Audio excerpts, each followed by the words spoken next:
When Maya went out of her way to take the younger guy from her college, Ethan, on a skiing trip to Aspen, I didn't get mad or make a fuss. I simply informed her, in a very calm voice, that our relationship was over. She completely lost it. "Are you really ending things because of something so small, just because I didn't invite you to go skiing?" she shouted. The truth was, it wasn't just about her constantly choosing to spend time with him instead of me. It was also because she would complain that the convenience store right downstairs was too far to walk to, even when I was doubled over with stomach cramps and desperately needed medicine. But now, she was willing to spend a fortune from our shared wedding savings and travel 1,000 miles to Aspen just because Ethan was feeling a little upset. I had simply reached my breaking point. I was finished with the misery. She slammed the door hard on her way out, telling me to enjoy my little outburst. But the very next day after she left, I signed the overseas transfer papers at the office. On the second day, I packed up and moved out every single one of my belongings. On the third day, I took a hammer and destroyed the photo wall I had lovingly created with my own hands. On the fourth day, I had a goodbye party with my closest friends and drank until I couldn't remember a thing. By the seventh day, her flight back landed at the same time mine was taking off. We were like two ships passing in the night, becoming strangers to each other forever. Maya jumped up from the sofa and started frantically shoving clothes into a suitcase without even looking in my direction. "Alex, send me my half of the money from our joint savings account. Ethan saw his ex-girlfriend's social media posts with her new man, and he's heartbroken. He needs to go skiing in Aspen to clear his head, and since everyone else is busy, I have to go with him." I was holding a glass of warm water, having just swallowed some stomach medicine. My fingers felt icy cold. I still had the message from Ethan open on my phone. "The snow in Aspen is going to be amazing. Thanks for letting me borrow your girl for a week, buddy." He had included a playful, mocking emoji, only I understood the venomous nature hidden beneath that innocent-looking message. Yet I was so composed that I couldn't feel even a flicker of anger anymore. "That's the money we saved for our wedding," I stated simply. I know. I won't touch your share. Just transfer mine to me," she said, roughly pushing past me, completely ignoring the fact that I looked frail and was clutching my stomach. She was just trying to reach her portable charger hidden between the couch cushions. "Let's be very clear about something. Don't start any kind of drama this time. Ethan will be heading back home right after the trip, and then he'll be 1,000 miles away and completely out of your hair for good." As she focused on her packing, she never once glanced at me. The dim light highlighted her face, which was full of excitement and eager anticipation. Nothing had fundamentally changed, but she seemed frighteningly unfamiliar to me. It seems traveling 1,000 miles for someone you care about isn't tiring at all.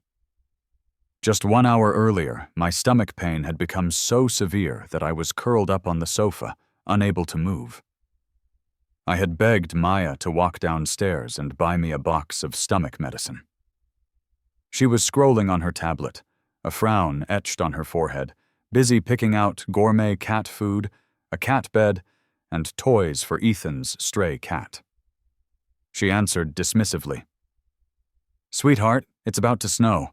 It's freezing outside, and I'd have to cross the busy street. Don't make me go out. I'm a person too, you know. I work hard all day for my paycheck, and you want me to be your servant when I get home? I'm exhausted. Besides, don't we have regular painkillers? Just take one of those for now." Then, still focused on selecting toys, she muttered under her breath, "You're both men. I don't see other guys being so dramatic." And by other guys, she meant Ethan, the young man who was on a continuous voice call with her through his earbuds.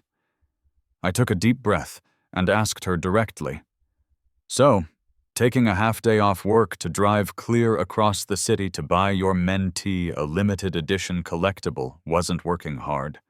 That wasn't a bother for you?" Maya's fingers stopped moving on the screen. When she looked up, her eyes were cold and annoyed. Do you honestly have to be so petty about every little thing? Ethan is a guest, and he's my old professor's son. He doesn't know anyone here. I should be a good host, shouldn't I? Alex, I honestly used to think you were so understanding. How did you turn into this? So, understanding, to her, meant I was supposed to hide my true feelings and force a smile while she treated me with neglect and cruelty. Her mentee had gone through a bad breakup, showed up in our city without giving any warning, and had been living with us for 2 months. For 2 whole months, Maya abandoned me for him again and again. When I had a terrible fever, Maya was out hiking with him to look at the city lights. When I was stranded in a heavy downpour, Maya was at home with him, eating hot pot by the window, watching the rain together. When my flight from a business trip landed late at night, she had turned off her phone so she could watch a movie with him. Worse, for every one of Ethan's expenses in Chicago, Maya used the money we had meticulously saved for our engagement photos and our honeymoon. Her excuse was always the same. Alex, you have always been so understanding. Please don't put me in a difficult situation. I struggled a lot in college, and my professor was so good to me. She had me over for dinner countless times, and her encouragement and support were the only comfort in my difficult childhood. I wouldn't be where I am today without her help. Do you understand? It's not just about money. If she asked for half my life, I'd give it to her. I understood. Maya felt she had an enormous debt to repay. It was perfectly normal for her to go above and beyond for the person who had been her mentor, the only source of light in her past. If I dared to complain, I was being cheap, ungrateful, and narrow-minded. But does repaying a debt mean sharing chopsticks with her mentee? Does it mean warming his frozen hands in hers? Does it mean letting him try on the engagement ring I had been saving for her? Every single one of these actions, her beloved Ethan had been thoughtful enough to send pictures of to me. He always ended the message with a line like, "You're such an understanding guy, buddy. You probably won't mind, right? Everyone says Maya's boyfriend is this moody, cheap guy. You wouldn't want to prove them right, would you?" They were referring to Maya's friends and Ethan's older classmates. Because Ethan's departure date was uncertain and hundreds of dollars a night for a 5-star hotel was getting too expensive, I had gently suggested finding a more affordable Airbnb. Ethan, with tears in his eyes, immediately said, "I'm just causing problems for everyone. Don't worry about the hotel. I'll just leave tomorrow." And just like that, I was labeled the cheap, bad guy. After that, they started deliberately ignoring me at their social gatherings. At the karaoke bar, they would pointedly talk over me. Even when we went river rafting, they planned the seating so that I would be the odd one out, forced to pair up with a complete stranger. Maya was fully aware of all of this. At first, she would apologize later and try to make things better. Then she would just be silently displeased. Finally, she would just scowl at me in frustration. "Can't you just make an effort to fit in? Look at Ethan. He gets along with everyone. Would it genuinely kill you to learn to be a little more charming like him?" But I didn't have a wealthy, influential mother whose reputation let me glide through life. My attempts to be friendly were mocked behind my back as pathetic and weak. Eventually, they stopped inviting me to their get-togethers altogether. The water in the kettle was now at a rapid boil. Maya was on her phone, pacing back and forth, trying to calm Ethan, who was supposedly crying and threatening to go home because of me. The contrast between her icy indifference to me and her warm, anxious concern for him was agonizingly sharp. I didn't even have the energy left to argue. I pulled out my phone and ordered some hot soup. As I leaned weakly against the door, waiting for the delivery, I heard Maya whispering to Ethan in a soothing voice. There, please don't cry. The custom cake and flowers you wanted are on their way to you right now. Cheer up. Think of it as a little care package from me. It's already out for delivery." After she hung up, the smile vanished instantly from her face. Our eyes met. My expression was blank, while hers was as cold as the steel of the door. "Was that fun? Saying things like that on purpose right in front of Ethan? Have I never gotten you a collectible figure before? Have I never driven across town to get you a gift?" Her irritation and deep dissatisfaction, which I used to be blind to, were now all too obvious. What could I say? Watching your relationship slowly fall apart right in front of you, you feel utterly helpless, heartbroken, and full of regret. But for a relationship to begin, it takes two people. For it to end, all it takes is one person's change of heart. Even knowing it was completely over, I couldn't stop the bitterness from rising inside me. I asked quietly, "You can order all that stuff for him at a moment's notice, but you couldn't think to order me some soup when I'm sick?" I let out a dry, scornful laugh. "Because I'm not important, right? My pain doesn't matter as much as Ethan's tears. So the medicine I need is less important than the cake that might cheer him up?" Maya froze solid. She knew her favoritism was wrong, but her immediate natural choice was still to take Ethan's side. "Why are you comparing his collectible to your gift? Is he your boyfriend too?" Maya's eyes narrowed. She understood everything perfectly well. But she deliberately used her debt of gratitude to manipulate me, to back me into a corner, making me the fool who couldn't even speak up about his own suffering. I let out a strange, choked laugh and looked down, gently pushing Maya away as she started to make excuses. "Don't bother trying to explain. A moody, bitter boyfriend like me should just leave your life the same way I was forced out of your social circle." The loud slam of the door cut off Maya's desperate attempts at explanation. Later, the delivery driver brought the hot soup. Seeing me hunched over, he even reminded me that stomach pain was awful and that I should go to the hospital if it got too bad. I nodded at him, genuinely grateful. The kindness from a complete stranger felt more real than any affection from the person closest to me. On a night when I felt utterly helpless, it almost brought me to tears. When I turned around, Maya was standing right behind me. I don't know when she had returned.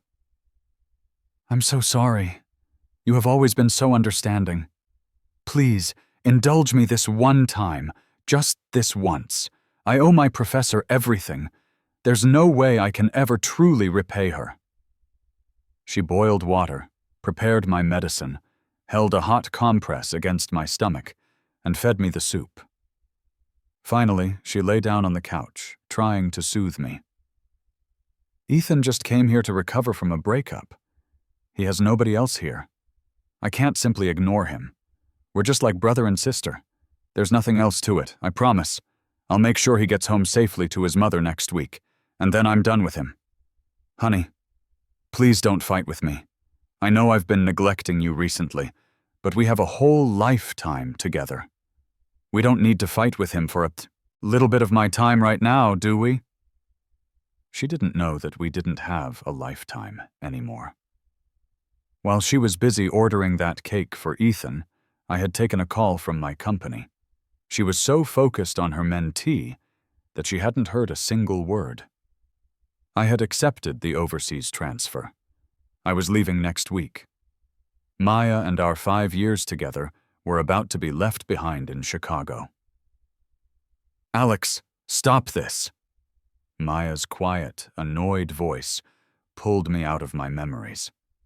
Looking at her face, which was ready to explode with anger at any moment, I decisively took out my phone. I transferred the $31,300, every last cent of her money that I was managing, back to her account. I probably won't need this much, but whatever. It's better to have too much than too little when you're traveling. I'll send back whatever is left when I get home. My hand holding the phone froze. An involuntary, bitter laugh escaped my lips. Alex, I've decided. From now on, I'm going to save every penny so we can have a huge wedding. The memory of her hugging me tightly was still so vivid. But now, she was about to spend that money on another man, one who couldn't handle the slightest difficulty without her help. Crash! As Maya yanked her charging cable free, my glass tipped over. A full glass of warm water spilled all over the floor. Maya's brow furrowed in annoyance. Can't you keep this place clean for once? Look at Ethan. He's younger than you, but he's so much tidier. Even his bed. She stopped in the middle of her sentence, but when she met my calm, steady gaze, she nervously raised her voice. I saw it in a picture. Always drama, drama, drama. Can't you just be not annoying for once and let me have a pleasant start to my vacation? She only acted like this when she knew she was in the wrong, but was too stubborn to admit it. Always talking about him being just a mentee, constantly insisting on her complete innocence. But she had slept in Ethan's bed.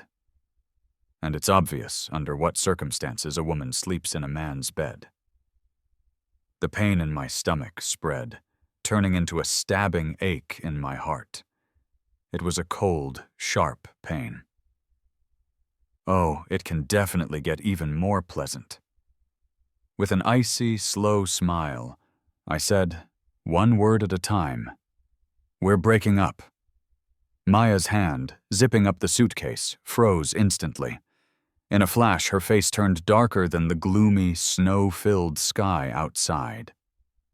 I knew it! You just couldn't let me have a good time. Are you seriously making this such a big deal just because I didn't take you skiing? You want to cause a scene? Fine, have your damn scene. The door slammed shut with a sickening finality.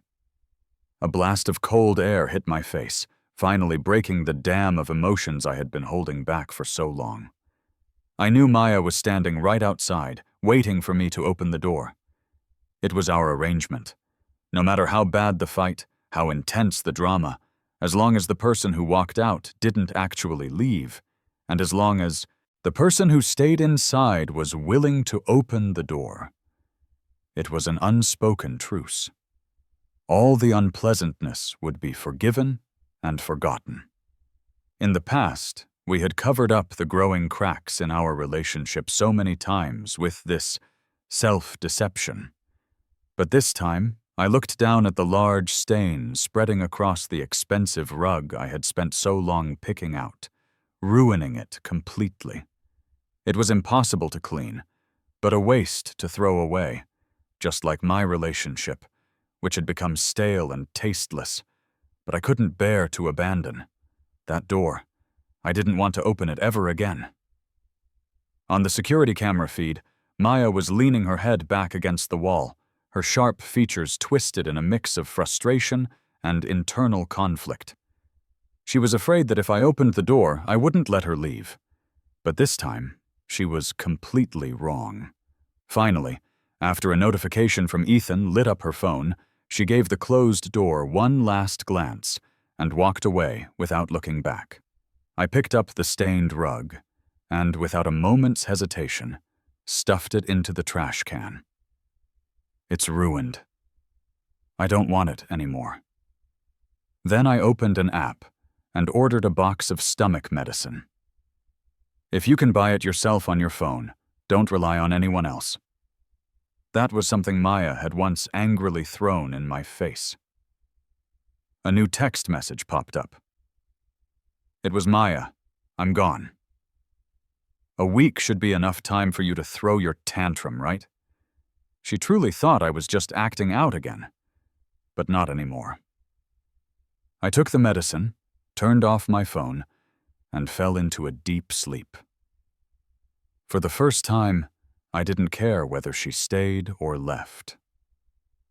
The moment Maya's plane landed, Ethan updated his social media.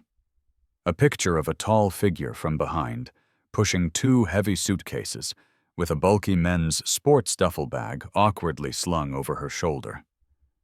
It was Maya. Ethan's caption read, "The way someone dropped everything to fly above the clouds with me. A little childish, but so reassuring." Maya's friends all liked the post. Maya's best friend Clara's boyfriend commented, "Where's Alex? Last I heard his honeymoon was also planned for Aspen. Did you guys go together?" A minute later, that blatantly showy post was deleted. Immediately after, Maya texted me, "You need to go explain to our friends' group chat. Tell them Ethan was having a hard time and you were generous enough to let me go with him to cheer him up. They dislike you so much. This is your chance to redeem yourself. Don't miss it." I got the message. I posted one final thing in the group chat.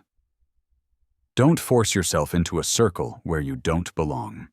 From now on, you don't have to start a separate chat just to talk trash about me. Long live your friendship. Then I left the group. After that, I turned off my phone and walked into my manager's office. I signed my name on the transfer assignment letter. When I first decided to stay in Chicago for Maya, everyone thought I was wasting my potential. But even now, as I watched our once ripe love fall to the ground and smash into a pulpy mess, I don't regret that choice. Because at the time, I chose to stay for love, and that felt true to my heart. So I won't hold any grudges. I won't become rich and successful and then look back with bitterness, lamenting some precious love I missed out on. Now, having tasted the bitterness of love, I finally understand how sweet it is to have money and a clear way out, completely in my own control. Dozens of missed calls and messages from Maya were deleted with a single tap. I had too much to do to waste energy on her inevitable meltdown. In just one night, all my belongings in the apartment we had shared for 5 years were packed into boxes. Some were shipped back to my hometown. Others were packed in suitcases to take with me. Maya stopped trying to contact me. That was her way of showing she was angry, the start of her silent treatment. In the past, I was always the one who broke first. When the pain had me tossing and turning in bed. When familiar objects choked me with memories of the past. When my emotions flooded over and I couldn't control myself. I would be the one to back down and give in. I knew it was a toxic pattern, but I couldn't stop myself. It was like a tumor attached to my heart. Every tug hurt me, not it. If I tried to cut it out, the tumor wouldn't feel a thing, but I'd be the one bleeding out. The emotional detox began when I stopped going to their group gatherings. Every time I backed down, it was like another small cut on the walls around my heart. After enough cuts, I became numb. And I realized the pain of leaving her was the least of my worries. Ethan couldn't resist showing off their honeymoon. He had his arm linked with Maya's, moving from Nakajima Park to the Tanukikoji shopping street. He texted me, "Buddy, Aspen is so beautiful. You have to come see it next time." Oh wait, you're the one who planned this honeymoon itinerary, right? You must have really wanted to come. Don't worry, I came for you. Maya is mad, but it's okay. I'll calm her down for you. I turned off my phone, ignoring it. I quietly scheduled a handyman to come over the next day. In the middle of our apartment was a pink, heart-shaped wall I had built myself. It separated the kitchen and living room, and it was covered with photos documenting my entire journey with Maya. I took them down one by one and threw them in the trash. I once said that if our love wasn't as solid as a rock, this wall would crumble along with it. So while Ethan and Maya were splashing around in a hot spring, and while Ethan was cheekily texting me, sending you pics of every view so it's like you were here too, I took the sledgehammer from the handyman. Crash! I knocked down our wall of love. It took a whole day to build it brick by little brick. But when it was time to get rid of it, it took only half an hour to tear it all down. After clearing away the last traces, I left the keys on the coffee table and closed the door on my love for Maya for good. On the fourth day, Maya was in the snow-covered plains of BA, building a pair of adorable, cuddling snowmen for Ethan. And Ethan thoughtfully wrote, "Forever and ever in the snow nearby." Meanwhile, I was at a small pub with Jax and the guys, saying our goodbyes. Slightly drunk and blurry-eyed, we ended up at a karaoke bar. My friends didn't shove me into a corner. They didn't use me as a waiter to order songs and fetch drinks. They crowded around me, arms slung over shoulders, singing and dancing with all their might, tears streaming down their faces. To Alex's bright future, and to his success, and to being single. Being single won't last forever, but friendship will. I thanked them for pulling me out of the fire time and time again, when I was in so much pain I thought I couldn't go on. When I had a fever, they brought me medicine. In the pouring rain, their friendship was the boat that carried me home. Even at the airport, in the middle of the night, they were the ones who held me when I was all alone and told me I still had them. Every single time, just when I was about to give up, the seeds of our friendship bloomed into flowers of salvation in my wounds. We drank until the early morning.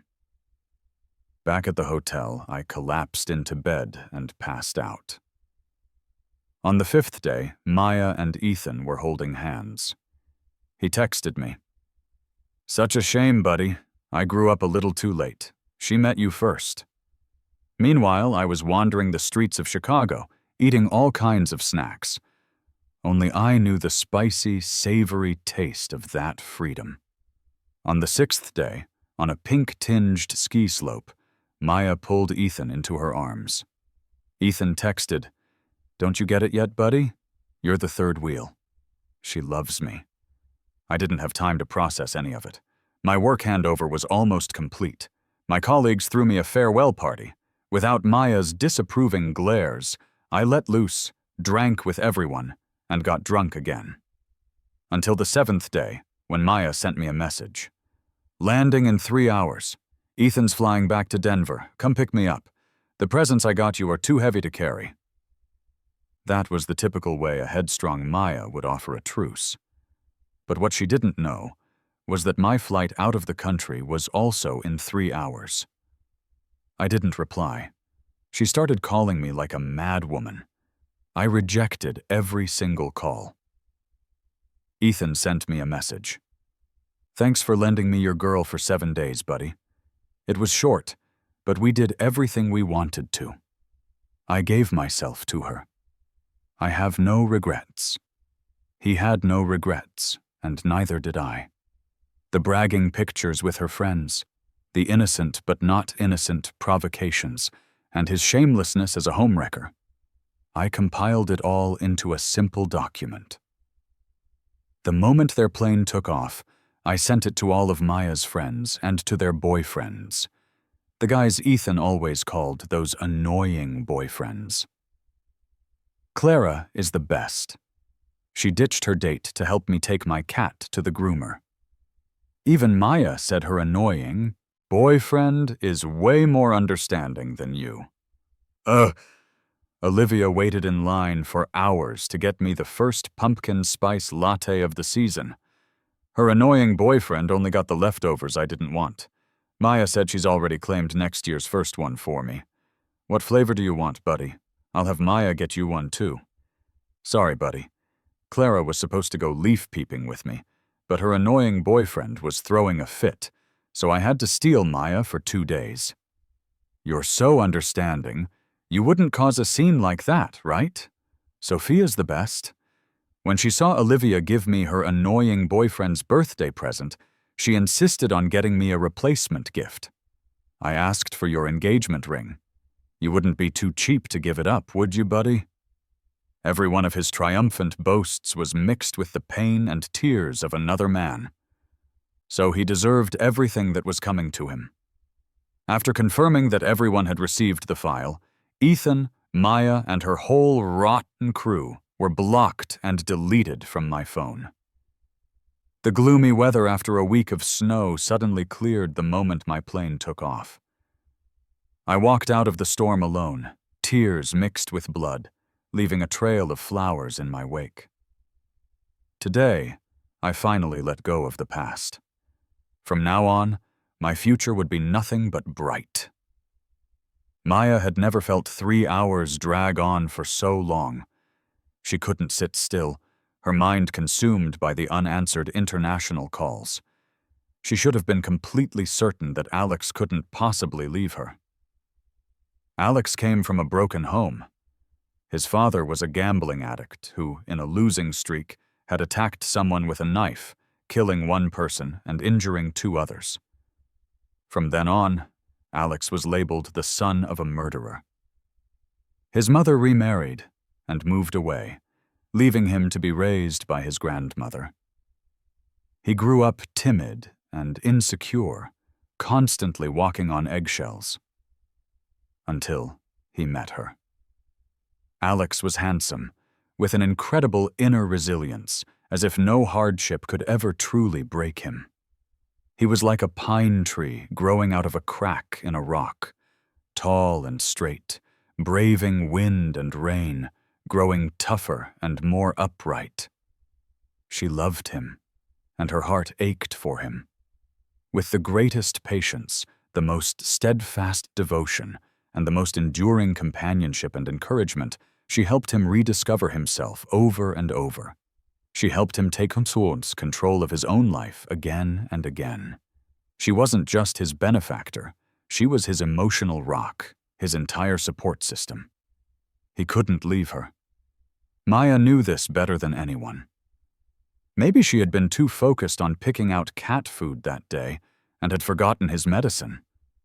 Maybe she shouldn't have slammed the door he had so carefully chosen, which had made him angry. Or maybe this silent treatment had gone on too long and had truly broken his heart. That's why, unlike before, he couldn't be won over with a little coaxing. It didn't matter. After Alex's grandmother passed away, she was his only emotional anchor. His feelings for her weren't just love. It was a dependency, an addiction. He was probably just being stubborn. He was probably already at the airport, waiting with her favorite gifts as a surprise. Until the plane landed. Maya rushed towards the exit, her eyes desperately scanning the crowd for that familiar figure. But he wasn't there. He didn't come. A sudden cold panic gripped Maya's heart. She started to feel uncertain, unsure if she could really win him back this time, unsure if someone so resilient could cruelly endure the pain of breaking a fatal addiction. Her hands trembled as she pulled out her phone and frantically dialed Alex's number. The automated message telling her the number was no longer in service made her blood run cold. Before she could even open his chat, hundreds of messages flooded the pinned group chat with her friends. First, it was Clara's boyfriend cursing Ethan out, calling him a two-faced snake. He had baited his girlfriend into ditching their date to take his cat to the groomer, which left him alone to be harassed by some drunk punks, almost landing him in the hospital. Then, it was Olivia's fiancé posting their marriage certificate and demanding Ethan return all their joint property. Every item was a gift Olivia had given him behind her fiancé's back. It got ugly. The two couples, 4 people, were tearing each other apart in the group chat. Finally, a peacemaker in the group said, "Professor Miller was so good to all of us. We're just being nice to her son to repay her kindness. No need to be so petty. Look at Maya. She spent tens of thousands, even took Ethan on her honeymoon trip, and Alex didn't lose his mind." Clara's ex-boyfriend added a line. "He didn't lose his mind. He just dumped that trash." After that, he left the group. An eerie silence fell over the chat. Maya's eyes widened, reading that last sentence over and over. He just dumped that trash. He just dumped that trash. She felt like she'd been punched hard in the gut. Shaking, she scrolled all the way to the bottom of her chats to find Alex. But when she sent a hello, a red exclamation mark immediately popped up. Maya was frantic. She was terrified. Ignoring Ethan behind her, she jumped into a taxi and raced home. She prayed the whole way. He's just angry. He's just giving me the cold shoulder for neglecting him. When I open that door, he'll be sitting on the couch, quietly waiting for me. Never again. It was my fault for being careless, my fault for neglecting him. It was my fault for being blind and letting my friends and him manipulate me. I love Alex. After 5 years, he's a part of me, inseparable. I can't leave him. I can't quit him. Please, don't let him be gone. Please. Until she finally opened the door, she had slammed shut. The stuffed animals Alex had won for her from claw machines were gone from the sofa. In their place was only the faded, yellowing fabric of the old couch back, cold and mocking.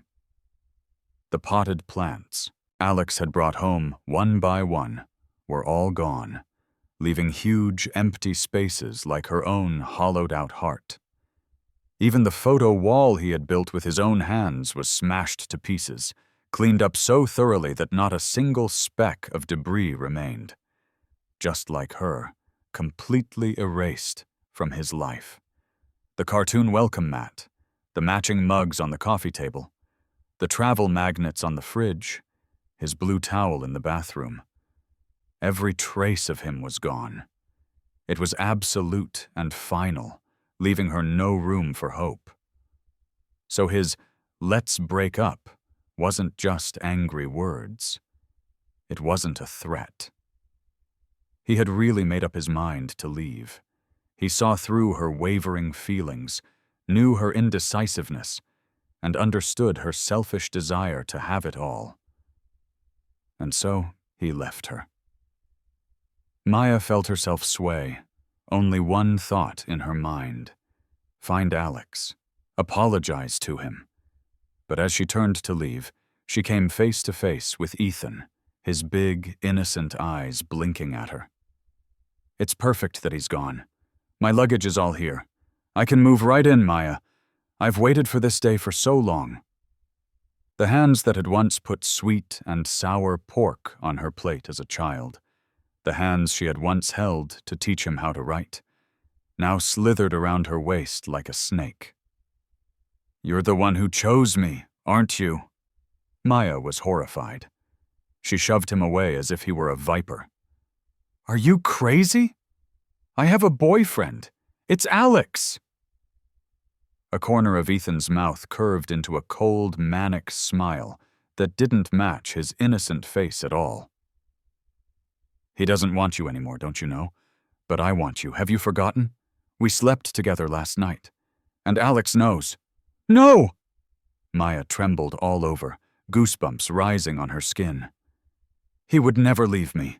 You twisted everything to make him misunderstand. You plotted to drive him away. I just need to explain things. He loves me. He has nothing but me. As long as I back down, as long as I'm willing to appease him, he'll come back. He will. Get out. If you get out, he'll stop being angry. Maya desperately pushed Ethan out of the home she had shared with Alex, then turned and ran to Alex's company. But Alex was gone.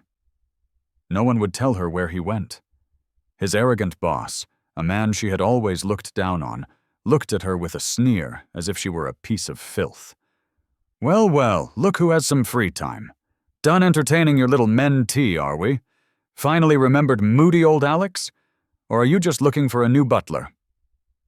For the first time, Maya humbled herself in front of someone she disdained, begging to know where Alex was. The boss just shook his head. This whole heartbroken act? Honestly, it's not a good look on you. Alex gave up 2 golden opportunities for an overseas promotion for you. What did you ever do for him? Oh, right, you were considerate. You were worried he'd be cold this winter, so you gave him something green to wear on his head. Do us all a favor and let the good guy go. The boss walked away, his leather shoes clicking on the floor. Maya tried to force her way past, but security guards pinned her to the ground. A passerby laughed. How can you not know where your own boyfriend is? If you don't know, it means you're not supposed to. As the world spun around her, Maya finally understood. He didn't want her to find him. She had lost Alex for good. The next time I heard news of Maya, I had already established myself in Singapore. Outside my office window, the sea was dotted with white sails under an endless blue sky. On the phone, my friend from the company couldn't stop talking. Maya's gone crazy looking for you everywhere, but we've all kept our promise and stayed silent. We're not letting that psycho bother you. She's nuts. Tried to pull the guilt trip card on me, standing outside my house in the freezing cold, refusing to leave. She clearly doesn't know I'm colder than ice. I was hoping the snow would turn to daggers and finish her off. Eventually, that manipulative little punk came crying and dragged her away. Seriously, what is wrong with some women? When they have something good, they're always looking for something better on the other side of the mountain. Then, when they lose it, they act like they're going to die. What does she think? Every man in the world should revolve around her. I just laughed and replied calmly, that's just how people are. Once they have a comfortable, peaceful life, they start craving excitement and drama. And after the drama, they realize that peaceful, everyday life is what's truly comforting. But she wanted both. She wasn't that lucky. Don't worry, I've had enough pain. I really am done with her. After I hung up, I turned to see my assistant, Lily, holding a cup of hot coffee, looking at me with genuine admiration. What would you like for lunch, Director? I'll go get it. I could see the affection in her eyes. She said she admired me, independent, self-reliant, moving to another country to conquer new territory, and still handling it all with ease. A real man, she said. So she looked up to me, tried to please me, and even cautiously tested the waters. But I had already stepped in something rotten once and stained my path for a long time. So I told her honestly that if she focused on her work, she could climb even higher than me. My career took off, and she surged forward in hers. We became the perfect professional partners. I think that's probably why Maya and I never made it. At her core, she craved flowers, applause, and adoration. She eagerly accepted all of Ethan's worship and flirtation. All I ever wanted was genuine peace and quiet. On Christmas Day, the vintage buildings of Holland Village were draped in colorful lights. I was holding a hot latte, staring blankly at a twinkling Christmas tree. And then, completely unexpectedly, my eyes met Maya's. Her eyes were bloodshot and exhausted. She asked me in a hoarse voice, "How could you be so cruel? How could you just throw away our 5 years over one argument?" I looked at her the same way I was looking at the warm string lights across the way, calm, without a single ripple of emotion. "Did you not see the document I sent?" Maya's breath hitched, her face turning pale. "I didn't know about any of that. He manipulated me. And they were always whispering in my ear, making me biased against you. I know I was wrong now. I've cut all ties with them, and I sent Ethan back to Denver. Alex, we were together for 5 years. You're moving up in the world, and I won't stop you. But please don't leave me behind because of those misunderstandings." I took a sip of my coffee, savoring its bitterness, and said flatly, "So it was everyone else's fault? Are you a fool or just a puppet they could control? Don't try to guilt trip me. You know that doesn't work on me. Besides, Didn't you only cut ties with them because they started using the same tactics on you that they used on me? You used to tell me to be understanding, to back down, to not make a big deal out of things. How come when it happened to you, you were ready to tear them apart?" Maya froze, looking at me in disbelief. She thought I didn't know. Shortly after I left, Ethan, rejected by Maya, climbed to the roof of her building. He posted a farewell message in their group chat, claiming that Maya refused to take responsibility for him and that he had no reason to live. Instantly, Maya became the target of everyone's rage. Clara called her a monster. "Professor Miller was the best to you. She gave you extra help, cooked for you, all for nothing. You not only betrayed her kindness, but you're also trying to kill her only son." Olivia called her trashy. "You took advantage of Ethan. Why won't you take responsibility?" Maya was stunned. When did I ever take advantage of him? Clara and Olivia furiously sent screenshots of Ethan's messages. Apparently, on their last night in Aspen, a drunk Maya had slept with Ethan. Ethan had taken pictures of himself naked and sent them to his dear big sisters. He wrote, "Maya was drunk. It wasn't her fault. I don't blame her. It was just my first time, and I don't know what to do. Sisters, should I go buy the morning after pill now? Poor, kind Ethan. He was taken advantage of, but was still so worried about Maya's feelings that he begged everyone to keep it a secret." Poor, wronged Ethan. He gave everything to Maya, and she was still ungrateful, wanting both him and me. They demanded she take responsibility. Maya tried to defend herself, repeatedly insisting she was innocent.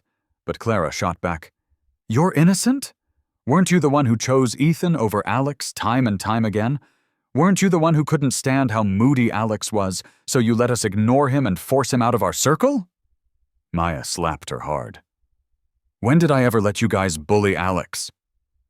Clara spit out a mouthful of blood and slapped her back several times. She hit Maya so hard she could barely breathe. "When we went rafting, there was an extra person, and you jumped on the boat with Ethan without a second thought. You knew none of us wanted to team up with Alex. Weren't you just trying to make him feel unwelcome so he'd leave on his own?" At the karaoke party, Ethan kept saying, "Buddy, get me a song. Buddy, grab me a drink. Buddy, open this for me." You treated Alex like a servant and then just left him in the corner while we all laughed at him. If that wasn't your cold shoulder, what was it? And the Aspen trip. No matter how much we doted on Ethan, we knew marriage was serious. We wouldn't joke about it. But you knew it would bother any guy, and you still threw a fit to give your honeymoon trip to Ethan. We cared about him, but we didn't empty our bank accounts for him. Everything, every single thing, was about your favoritism for Ethan. You didn't want to break up, so you used the silent treatment to push Alex away. I actually thought your two birds with one stone approach was pretty clever. So what's this act now? Playing the victim after being the villain? Go to hell! Maya's head was spinning. She was furious, watching the constant barrage of messages attacking her in the group chat. She ran up to the roof, dragged Ethan down, and called the police. "You love to make up stories. You used to lie to Alex, now you're lying to them. What the hell do you want?" Just then, Clara and the others arrived. Ethan dropped to his knees on the ground, crying pitifully. "I just came here to clear my head. It was you, Maya, who kept crossing the line, giving me hope, making me think you had feelings for me. You couldn't bring yourself to break up with him, so I had to make him back off on his own. I know he was with you for 5 years, so I didn't want to hurt him. I just wanted to slowly let him see your true feelings so he would leave on his own. Why are you so angry, Maya? You led me on. You led me into temptation, and you took the most precious thing a guy has, and now you want to just wash your hands of it and walk away? Are you trying to push me to my death?" Maya couldn't listen anymore. She raised her hand and slapped him. "Screw you! Weren't you the one who came crying to me every single time, begging me to hang out? You said if you died from your depression, your mom wouldn't be able to go on, and that's why I kept ditching Alex to comfort you. I led you on? You're the one who climbed into my bed and then said you thought of me as some trashy girl and that you'd never tell anyone. Plastering it all over the internet is what you call not telling anyone? You're disgusting. Are you mad that I told people? I was just so scared. You know it was my first time." Ethan collapsed on the ground, wailing. Clara and Olivia rushed forward and started beating Maya. "You're a coward. You're not even as brave as a guy like Ethan. You're a monster." "I'm the monster? Who was it that kept using Professor Miller's kindness as an excuse for me to spend more time with Ethan? Who said Alex was a moody downer and didn't understand our gratitude? So we should just ignore him? Who said that if Ethan wasn't happy in Chicago, we couldn't face our professor back in Denver? You push all the responsibility onto me, drain my savings, and then you get to look like the good guys? You're the selfish, disgusting ones!" Clara exploded. "If it wasn't for that psycho Alex sending that document to everyone, would we be getting dumped and having our engagements called off? You can't clean up your own mess, and you drag everyone down with you. You're the one who's completely rotten, Maya." Best friends torn apart overnight. Clara's ex-boyfriend filmed the whole thing and gleefully sent it to me as a joke. But it wasn't over.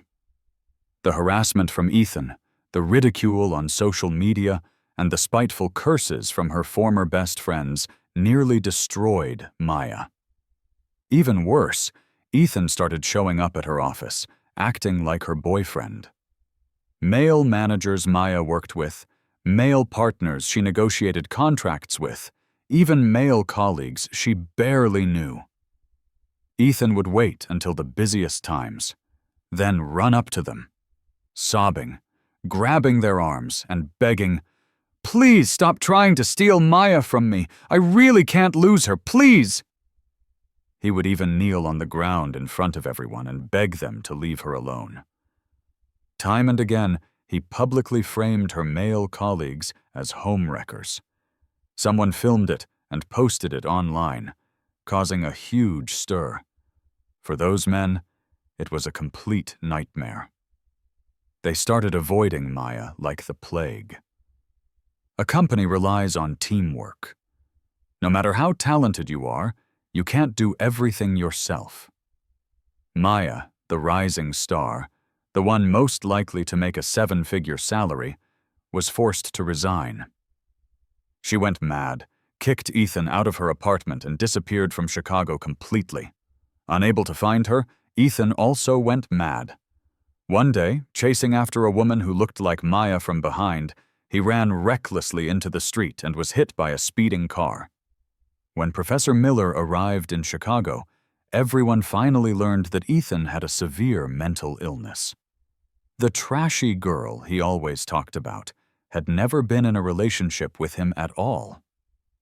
Because she was bright and successful, she became the object of his obsession. Eventually, she couldn't take the harassment anymore and left Denver. Ethan even tried to kill himself to stop her, but failed. But then a well-wishing phone call from Maya to Professor Miller was answered by Ethan. He remembered the brilliant older student whose wall was covered in awards, the one his mother always praised. She had a successful career, was a manager at a large corporation, and had bought an apartment in Chicago within 5 years of graduating. She was the person everyone praised. More importantly, Ethan looked at her social media. Maya was tall and beautiful, even prettier than the girl who had run away. So he came to Chicago with a plan. And he ended my 5 years with the not-so-steadfast Maya jinx.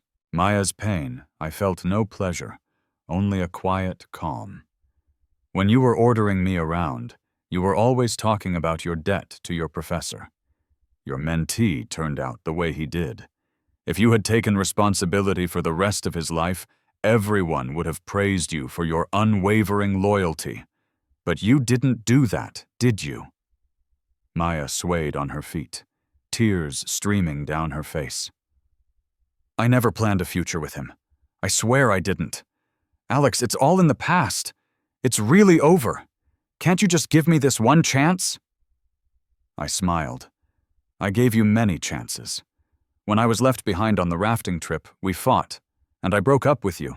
But in the end, I was the one who gave in and opened the door.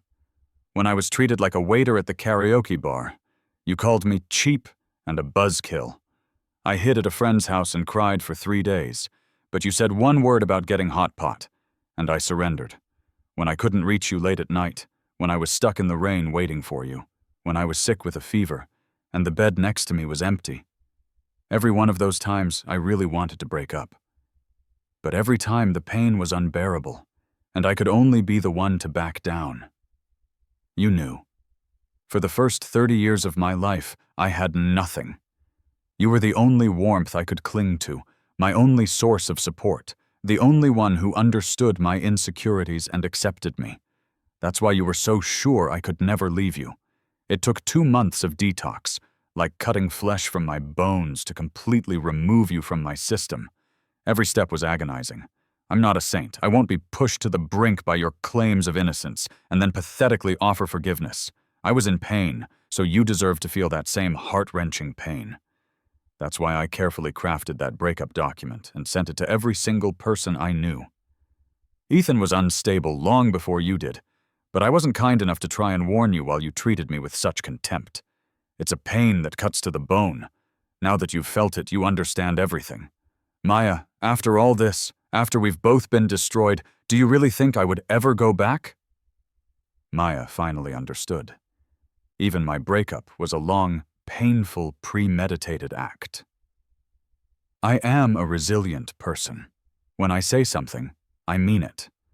The breakup was real, and so was the revenge. When I left, I never planned on looking back. She buried her face in her hands and cried as if she had lost everything. But so what? She wasn't stupid. She understood everything. The kid's admiration was blatant. His advances were obvious. Even when he tested the waters, asking who was better, me or him, she knew she was crossing a line. But she still stroked his head and said, "Ethan is the cutest." The fact that she got played just proves her love was never strong enough. She deserved it. Maya wouldn't give up. She was determined to win me back, just like before. I was getting tired of it. I took my assistant Lily's arm and told Maya plainly, "A top graduate, a pillar of our company, and my personal hero. Let me introduce you. This is my girlfriend." Maya lunged forward like a mad woman, trying to grab my hand. But Lily stepped in front of her. "I heard someone was looking for you like their life depended on it. Would you mind if I helped her out?" Maya froze, her eyes filled with fear. Lily continued. "At this point, what can you possibly offer him? Stop dragging him down in the name of love. He is his own person, not your life raft." Maya paused, and the words slowly sank in. She had lost her job, ruined her reputation, and was being stalked by a lunatic. What could she give Alex? Nothing but fear and pain. Finally, she slowly released her grip on Lily's collar. She was still a fugitive, running from her own mess, yet she delusionally thought she could rebuild her kingdom in our relationship. A pipe dream. Maya walked away, dejected, and booked a flight for that same day. I never saw her again. A relationship, whether it's a whirlwind romance or a battle to the death, ends like a badly written novel. It just stops. No long goodbyes, no final toast. One person turns away, and it's for a lifetime. 3 years later, I returned to the country, promoted twice, and was easily making a 7-figure salary.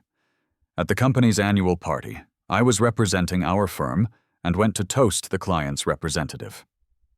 My little assistant Lily had transformed into a powerful, independent woman. Swirling a glass of wine, she raised an eyebrow at me.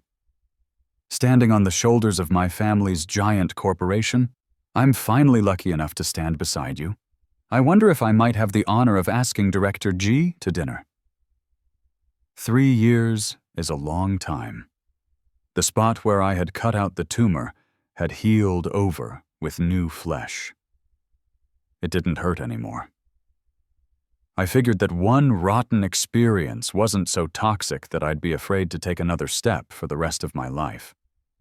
So, I said yes. Chicago is a small town. I happened to run into Jax. He told me that all the guys involved in that document incident had broken up with their girlfriends. He also told me that last winter, Ethan had finally found Maya again. One couldn't live without her. The other would rather die than be with him. They fought relentlessly, tumbling down a flight of stairs together. The blood clot in Ethan's brain from his previous accident dispersed, and he died on the spot. Maya was convicted of manslaughter and sentenced to 7 years. Compared to the mess I had scraped off my shoe, they were a poison that rotted you from the inside out. Thankfully, on my path to success, I had wiped myself clean and moved on to a new chapter in my life. But in their endless entanglement, the poison had seeped into their bones, and there was no cure. Seeing the tall, beautiful Lily behind me, he smiled at me. We both had to throw away a love that wasn't right for us. That's why we deserve better. In the vast sea of life, the only one who can save you is yourself. There is more than one woman who can't see clearly, but there is also more than one man who can. The snow from last night has melted, and the sun is shining on the branches. I wish him and us a future of clarity and happiness.